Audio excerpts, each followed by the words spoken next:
MLS league 2025-26 के इस season के आज के इस मैच नंबर 12 के अंदर जब होबार्ट हरिकेन्स और पर्थ स्कॉचर्स की टीमें एक दूसरे के खिलाफ पर्थ के ही होम ग्राउंड पर पर्थ स्टेडियम, जिसको ऑप्टस स्टेडियम के नाम से भी जाना जाता है, इस मैदान पर 26 दिसंबर को शाम को 3:45 पर भारत के समय के हिसाब से और वहां की लोकल टाइम के हिसाब से शाम को 6:15 पर जब एक दूसरे के खिलाफ बढ़ेंगी तो निश्चित तौर पर वेदर फोरकास्ट सबसे पहले गेम में आता है। उसको अगर आप देखें और समझने की कोशिश करें उसके बेसिस पर कि पिच कैसा व्यवहार करेगी, तो जो फिलहाल अभी हमारे पास वेदर फोरकास्ट है उसके बेसिस पर अगर आप समझें तो पहले शुरुआती दिन के दौरान तो निश्चित तौर पर यहाँ पर आसमान पर बादल हो सकते हैं, थोड़ी बहुत बारिश भी हो सकती है, लेकिन मैच की टाइमिंग तक आते आते वेदर फोरकास्ट हमको बताता है कि उस टाइम पर तो अच्छी खासी धूप निकली होगी, आसमान पर बिल्कुल भी बादल यहाँ पर होने वाले हैं नहीं। और निश्चित तौर पर 6:15 बजे जब ये मैच स्टार्ट होगा तो ऑस्ट्रेलिया के दौरान उस टाइम पर अगर आसमान साफ होता है तो धूप निकली भी होगी, तो एक तरह से technically day night T20 match ये हो जाएगा। हालांकि इसी मैदान पर एक मैच ऑलरेडी रात वाला हो चुका है इसी सीजन का, जो कि 14 दिसंबर का हुआ था, जहां पर सिडनी सिक्सर ने पहली इनिंग में बैटिंग करी और वो एक्चुअली बारिश से प्रभावित मैच था। 11 ओवर का ही मैच वो था, जहां पर सिडनी सिक्सर ने 113 रन बनाए 5 विकेट के नुकसान पर। और चूंकि 11 ओवर का मैच था तो 2 ओवर का इफेक्टिव पावर प्ले का वहां पर था, जहां पर 10 के स्कोर पर 1 विकेट गिरा। सेकंड इनिंग में पर्थ स्कॉचर्स की टीम ने उस स्कोर को चेस तो कर दिया 11 ओवर में 117 रन बना करके, लेकिन उसमें भी इनकी 5 विकेटें गिर गई। जहां पर पहली इनिंग में भी 4 विकेटें पेसर्स ने ली, सेकंड इनिंग भी 4 विकेटें पेसर्स ने ली। पहली इनिंग और सेकंड इनिंग दोनों पावर प्ले के दौरान तेज गेंदबाजों के लिए अच्छी खासी हेल्प थी। तो निश्चित तौर पर एक दूसरा ही मैच होगा इस टूर्नामेंट के इस मैदान पर और अच्छे खासे गैप के बाद स्टार्ट होगा। और फिलहाल दिन के दौरान जैसा यहाँ पर वेदर होगा, मैच की टाइमिंग पर भले धूप यहाँ पर होगी, उस कंडीशन को देखते हुए आप निश्चित तौर पर यह कह सकते हैं कि इस मैदान पर जो भी टीम यहाँ पर टॉस जीतेगी वो पहले फील्डिंग करने की ही कोशिश करेगी। और अगर आप आंकड़े भी उठा करके पिछले 6 मैचेस के देखें तो स्कोर कार्ड तो आपके सामने है, जहां पर आपको दिखाई पड़ेगा कि प्रॉपर 160 और 170 के आसपास का स्कोर यहां पर बनता रहता है। और 170 अगर किसी टीम ने बनाया तो वो तो निश्चित तौर पर डिफेंड हो सकता है, लेकिन पिछले 6 में से 5 बार यहां पर बैटिंग सेकंड करने वाली टीम जीती है। और ये जो 6 के 6 मैचेस का स्कोर कार्ड आप देख रहे हैं, इसमें जो हाईएस्ट स्कोर बना था एक बार यहां पर पर्थ स्कॉचर्स के द्वारा 177 का, वो भी चेंज कर दिया था सिडनी थंडर की टीम ने। तो प्रॉपर एक सेफर निश्चित तौर पर किसी भी टीम के लिए एक ऑप्शन होगा कि टॉस जीतिए, पहले फील्डिंग करिए। और इन 6 मैच में देखेंगे तो स्पिन को केवल 12 और पेस को मिली है 60 विकेटें, पहली इनिंग में 33 और सेकंड इनिंग में 27। तो जो भी अभी हमने देखा वेदर के बेसिस पर, पिछले मैचेस के बेसिस पर कि कैसी ये पिच होने वाली है,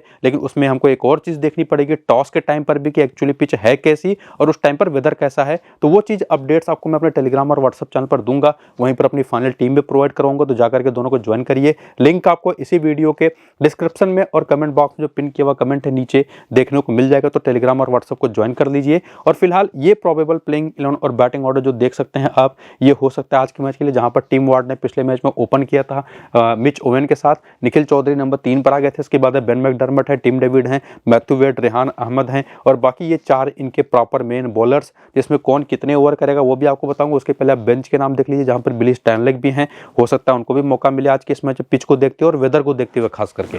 और उसके बाद जो बॉलिंग पिछले मैच में हुई, जहां पर मिच ओवेन ने तो केवल 1 ओवर करा, लेकिन बाकी 5 बॉलर ने, जिसमें इंक्लूडेड रेहान अहमद ने भी पूरे 4 ओवर करे। और पिछले मैच पहली बार इन्होंने अच्छी बैटिंग करी। और ये भी बता दूं कि पिछले मैच में इन्होंने चूंकि पहली बार 4 ओवर की बॉलिंग करी, इसके पहले 2 और मैचेस इसी टीम के लिए खेल चुके हैं और ये टीम टोटल 3 मैचेस खेल चुकी है।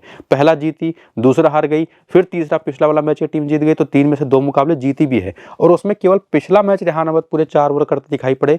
पहले 2 मैचेस में, पहले मैच में 1 ओवर, दूसरे मैच में 2 ओवर किया, जहां पर विकेटें पेसर्स को ज्यादा हेल्प कर रही थी। तो ये भी हमको देखना पड़ेगा कि अगर कंडीशंस अच्छी हैं पेसर्स के लिए और बिली स्टैनलेक भी अगर टीम के अंदर हैं तो इनके ओवर ही आपको कटते दिखाई पड़ेंगे। बाकी रिशद हुसैन, नेथन एलिस, रायले मेरेडिथ और क्रिस जॉर्डन, ये तो आपको प्रॉपर पूरे 4-4 ओवर की बॉलिंग करते दिखाई पड़ेंगे। और किसने किस ओवर में आकर के बॉलिंग करी, कहां पर पावर प्ले या डेथ में, उस इनिंग के नंबर ऑफ ओवर्स भी आप यहां पर देख सकते हैं वीडियो को रोक करके। बाकी करियर के आंकड़े अगर आप देखना चाहें तो वो भी देख लीजिए, जो कि निश्चित तौर पर जरूरी है। अगर आपको देखना है तो जरूर आप वीडियो को रोक करके देखिए।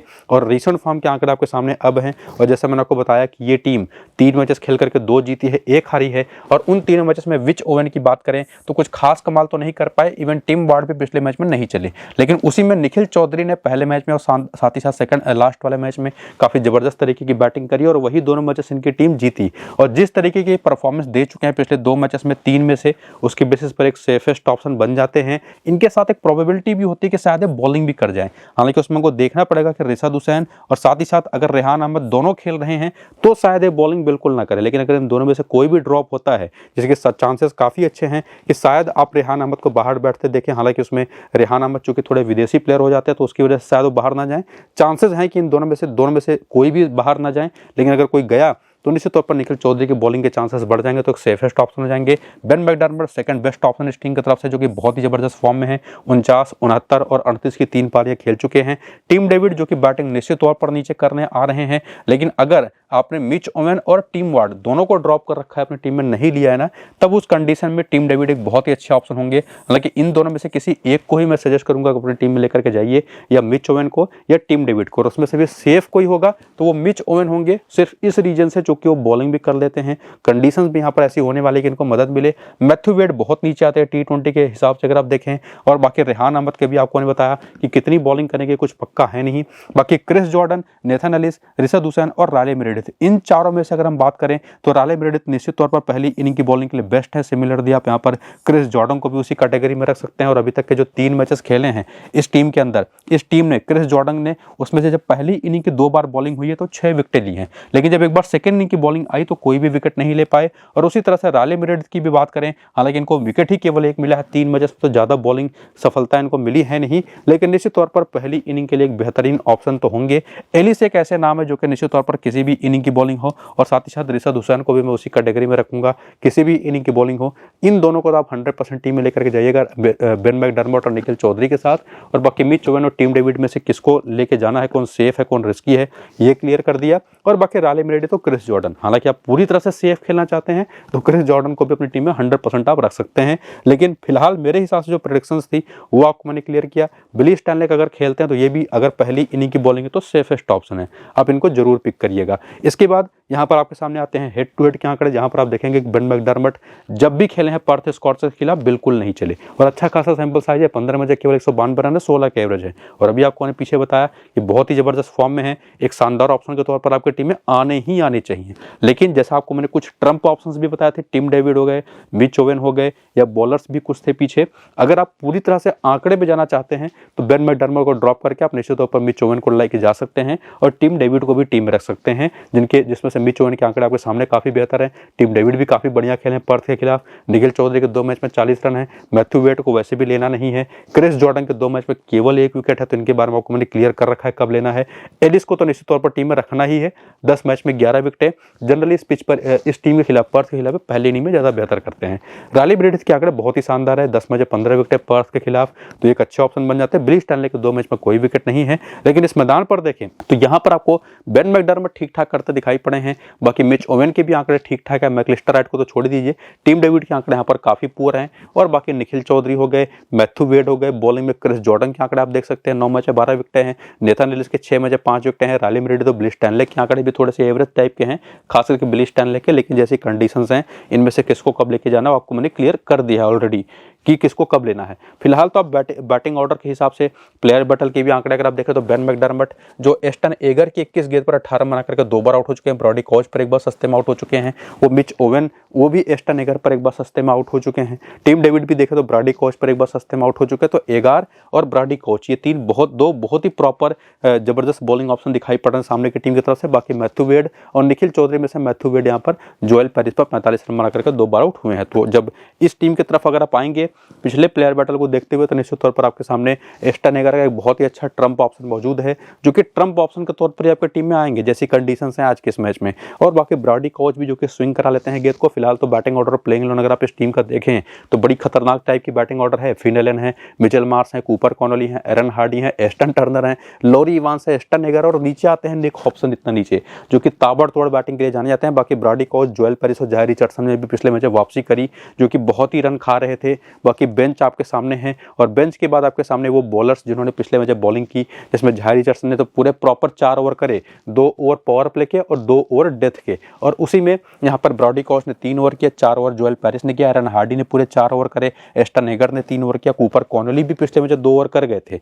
और उसके बाद आगे बढ़ते हुए करियर के आंकड़े आप जरूर देखिए। लेकिन सबसे जरूरी जो चीज है कि इस टीम ने जिसने 2 मैचेस खेले इस सीजन के अंदर, वो आपको भी पीछे बता चुका हूं, 2 में से 1 जीता 1 हारे।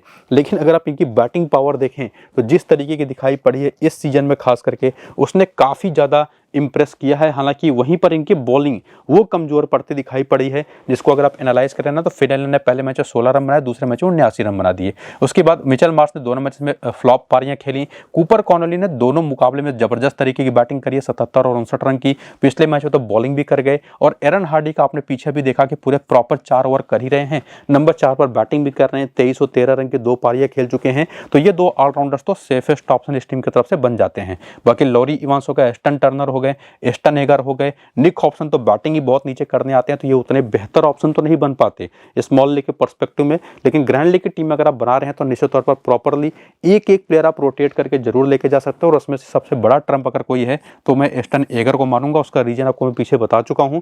और उसके बाद ब्राडी कोच निश्चित तौर पर जिस तरीके की पिच यहाँ पर देखने वाली मिलने वाली है, जैसे ये बॉलर हैं, ये भी एक सेफेस्ट बॉलिंग ऑप्शन बन जाते हैं। और झाई रिचर्डसन को भी मैं उसी तरीके के ऑप्शन में इंक्लूड करूंगा जो कि सेफर होंगे, जिसमें जोएल पेरिस भी एक ट्रम्प ऑप्शन हो सकते हैं, खास करके अगर पहली इनिंग की बॉलिंग होती है। तो ये ध्यान रखिएगा कि ट्रम्प हैं तो कब हैं। तो बाकी ये 4 प्लेयर जो अभी तक परफॉर्मेंस की बेसिस पर भी यहाँ की कंडीशन को ध्यान रखते हुए सबसे सेफ ऑप्शन बन जाते हैं। और उसके बाद जो बचते हैं फिन एलन और मिचेल मार्श, जिस लेवल के ये प्लेयर हैं, इन दोनों को ड्रॉप करना ना वो काफी रिस्की आपके लिए रहेगा, खास करके मिचेल मार्श को। फिन एलन पिछले मैच की पारी की बेसिस पर तो सेकंड इनिंग की अगर बैटिंग है तो आप इनको जरूर पिक करिएगा। बाकी जैसी कंडीशन है पहली इनिंग की बैटिंग में मैं सजेस्ट करूंगा नहीं, वरना आप फिन एलन को ड्रॉप करके एस्टन टर्नर को या कोई एक एक्स्ट्रा बॉलर जो कि जोएल पेरिस हो सकते हैं, इनको अपनी टीम में जरूर इंक्लूड कर सकते हैं। तो ये कम से कम यहाँ पर मैंने क्लियर करने की कोशिश करी कि कब किसको लेना है, कैसा फॉर्म लगा हुआ है। बाकी हेड टू हेड के आंकड़े अगर आप देखा तो फिन एलन ने 1 मैच खेले हैं, होबार्ट हरिकेन्स के खिलाफ केवल 4 रन बना पाए हैं। लेकिन वहीं पर मिचेल मार्श का बैटिंग एवरेज 40 है, एरन हार्डी का 69 का एवरेज है, 5 मैच 6 विकेटें भी हैं। तो प्रॉपर कैप्टेंसी ऑप्शन है। बाकी कूपर कॉनोली चले नहीं है, एस्टन टर्नर का भी 27 का एवरेज है, लॉरी इवांस भी ठीक ठाक कर गए हैं। और एस्टन एगर प्लेयर बैटल में आपने देखा था ना कि कुछ बैटर्स को उन्होंने अच्छा खासा परेशान किया, तो एक प्रॉपरली 12 मैचेस खेल करके 14 विकेट ले चुके हैं। होबार्ट हरिकेन्स के खिलाफ आंकड़े के काफी अच्छे हैं। मैट केली, जोएल पेरिस और बाकी प्लेयर्स के भी आंकड़े देख सकते हैं। बाकी इस मैदान पर आकर के देखें तो यहाँ पर भी फिन एलन के आंकड़े काफी पूरे 5 मैच केवल 103 रन है। और पिछले मैच में एक्चुअली जो उन्होंने 79 की इनिंग खेली गाबा के मैदान पर, जो कि पेस और बाउंस के लिए मशहूर है, लेकिन कमाल की वो बैटिंग फ्लैट ट्रैक थी जहां पर 250 का स्कोर बना पहली इनिंग में और वो चेज भी हो गया सेकेंड इनिंग के अंदर। तो वहां पर ये इन्होंने 79 इनकी शानदार पारी खेली थी। यहाँ पर इनको मैं उतना बेहतर ऑप्शन मानता नहीं। फिलहाल तो मिचेल मार्श के आंकड़े यहाँ पर भी अच्छे हैं और इवन बाकी उन सभी खिलाड़ियों के जिनके बारे में आपको मैं पीछे सजेस्ट कर चुका हूँ कि शानदार ऑप्शन होंगे, लेकिन एस्टन एगर यहाँ पर नहीं चले हैं। तो दोनों चीजें इंक्लूड करनी पड़ेंगी। इसी वजह से मैंने एस्टन एगर को केवल ट्रम्प कहा था। आंकड़े उनके काफी अच्छे थे हेड टू हेड में भी और प्लेयर बैटल में भी। बाकी ब्राडी कोच की 1 मैच में 1 विकेट है, मैथ्यू केली के 20 मैच 25 विकेट हैं, महली बियर्डमैन भी यहाँ पर 1 मैच 3 विकेट ले चुके हैं, जोएल पेरिस भी यहाँ पर अच्छा खेले हैं। बाकी प्लेयर बैटल के आंकड़े जहाँ पर फिन एलन, राले मेरेडिथ की 2 गेंद पर 4 रन बना करके एक बार आउट हो चुके हैं और पावर प्ले में इनको दिक्कत होगी। बाकी मिचेल मार्श और एरन हार्डी, इन दोनों के भी नंबर्स आप प्लेयर बैटल के, जहां पर Chris Jordan, Rishad Hossain, Nathan Ellis, जो कि निश्चित तौर पर काफी अच्छा खेले नेथन एलिस को एरन हार्डी, लेकिन वहीं पर बिल स्टैनले पर सस्ते में आउट हुए हैं। और बाकी कूपर कॉनोली और एस्टन टर्नर का भी नंबर आप देखेंगे तो आपको बार बार क्रिस जॉर्डन और राले मेरेडिथ काफी प्रॉपर एक शानदार ऑप्शन के तौर पर दिखाई पड़ेंगे, जिसमें रिशद हुसैन का भी नाम इंक्लूड कर लीजिएगा। तो ये कम से कम समझने के बाद कि दोनों टीमें काफी तगड़ी दिखाई पड़ रही हैं, लेकिन उसमें पर्थ स्कॉचर्स की बॉलिंग वो उनको थोड़ा सा लेट डाउन कर रही है। और बाकी जो कंडीशंस हैं वेदर खास करके देखते हुए वो कैसी होने वाली है वो भी प्रॉपर गेम में आएगा। लेकिन फिलहाल तो मेरे हिसाब से होबार्ट हरिकेन्स की टीम ज्यादा बेटर दिखाई पड़ रही है। बाकी टॉस भी एक फैक्टर होगा, तो उसके बेसिस पर कौन सी टीम पहले बैटिंग बॉलिंग करेगी वो तो हमको टॉस के बाद ही पता चलेगा। और उसके बाद पिच कैसी है, वेदर कैसा है, वो भी हमको तभी पता चलेगा। तो वो सारी चीजें और अपनी मेरी फाइनल टीम भी, तो सारी चीजें आपको मैं अपने टेलीग्राम और व्हाट्सएप चैनल पर बताऊंगा। टॉस के बाद जाके ज्वाइन हो जाइएगा, लिंक आपको डिस्क्रिप्शन में और पिन कमेंट में नीचे इसी वीडियो के देखने को मिल जाएगा। बाकी वीडियो शुरू से अंत तक पूरा देखेंगे तो वो ज्यादा बेहतर होगा आपके लिए। बाकी अपडेट्स तो आपको मिलेंगे ही। फिलहाल इस वीडियो को यहाँ पर करते हैं खत्म, चलते हैं, नमस्कार।